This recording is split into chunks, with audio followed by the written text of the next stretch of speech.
Hi hello నమస్తే welcome to సుప్రీతీస్ kitchen. ఇవాళ మనం చేసుకోబోయే రెసిపీ వెజిటబుల్ పాస్తా.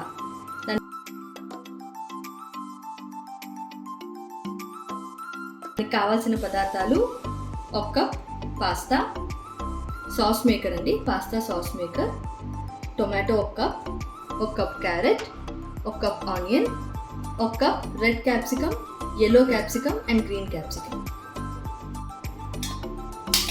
ఇప్పుడు మనం పాస్తా ఉడికించుకున్నామండి. నేను ఇక్కడ ఆలివ్ ఆయిల్ వాడుతున్నాను. జనరల్లీ ఇలా పాస్తాస్ కానీ సలాడ్స్ కానీ ఆలివ్ ఆయిల్ వాడితే బాగుంటుంది. సో ఒక స్పూన్ నూనె వేస్తున్నాను, మనకి పాస్తా అంటుకోకుండా ఉంటుంది. సో ఒక 5 minutes మీడియం ఫ్లేమ్లో ఉడికించుకుందాం. ఈ పాస్తా ఉడికే లోపుని మనం వెజిటబుల్స్ని వేయించుకుందామండి. ఒక 3 స్పూన్లు ఆయిల్, కొంచెం నూనె వేడెక్కిన తర్వాత ఒక కప్ ఆనియన్,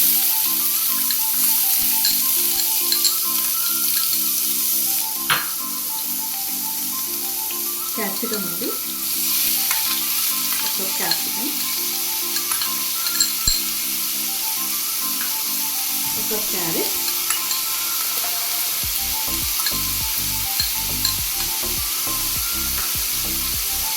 టొమాటో. వీటికి కంప్లీట్గా బాయిల్ అవనక్కర్లేదండి. పచ్చగా ఉంటే మనకి పాస్తా కూడా తినడానికి బాగుంటుంది. మీ దగ్గర ఇంకేమైనా వెజిటబుల్స్ ఉన్నా కూడా మీరు యాడ్ చేసుకోవచ్చు.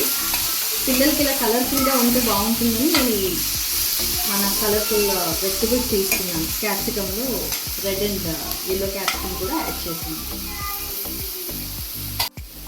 సాస్ మేకర్లో ఎలాగో ఉప్పు ఉంటుంది కాబట్టి చాలా లైట్గా ఉప్పు వేసుకున్నామండి.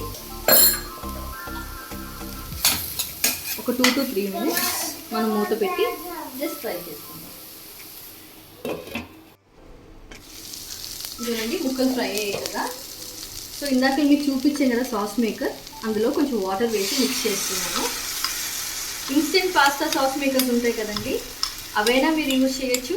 లేదు అంటే మనకి బయట దొరుకుతాయి కదా, ఆ సాస్ మేకర్స్తో అయినా మీరు ఇందులో వేయచ్చు.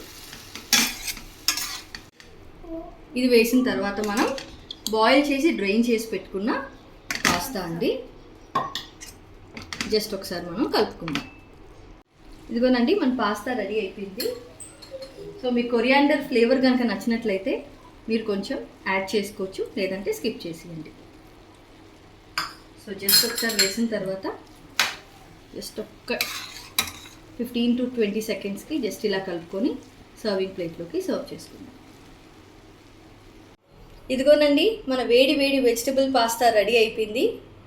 సో ఈ వీడియో కనుక మీకు నచ్చినట్లయితే లైక్ చేయండి, షేర్ చేయండి అండ్ సబ్స్క్రైబ్ చేయండి. Thank you.